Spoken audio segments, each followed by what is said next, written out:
ఆంధ్రప్రదేశ్ విదేశీ విద్య రుణ పథకం సీఎం చంద్రబాబు తీసుకున్న కీలక నిర్ణయం.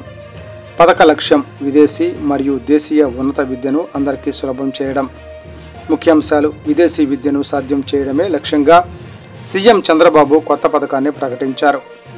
ఉన్నత విద్య కోసం విదేశాలకు వెళ్లాలనుకునే విద్యార్థులకు కేవలం 4% వడ్డీతో విద్యా రుణాలు అందించబడతాయి. ఈ రుణాలకు ఆంధ్రప్రదేశ్ ప్రభుత్వం గ్యారంటీగా నిలుస్తుంది. విద్యార్థులు ఈ రుణాన్ని 14 సంవత్సరాల లోపు తిరిగి చెల్లించవచ్చు.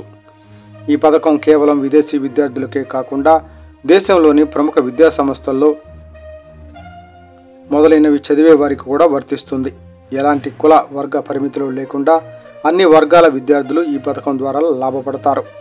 సీఎం అధికారుల ఈ పథకాన్ని వేగంగా అమలు చేయాలని ఆదేశించారు. బీసీ విద్యార్థుల కోసం మరో శుభవార్త. రాష్ట్రంలో 2 ప్రత్యేక కోచింగ్ సెంటర్లు ఏర్పాటు చేయాలని ప్రభుత్వం నిర్ణయించింది. ఈ సెంటర్లలో జేఈఈ, ఎన్ఈటీ వంటి జాతీయ స్థాయి పరీక్షలకు ఉచిత శిక్షణ అందిస్తారు. బీసీ విద్యార్థులు దేశంలోనే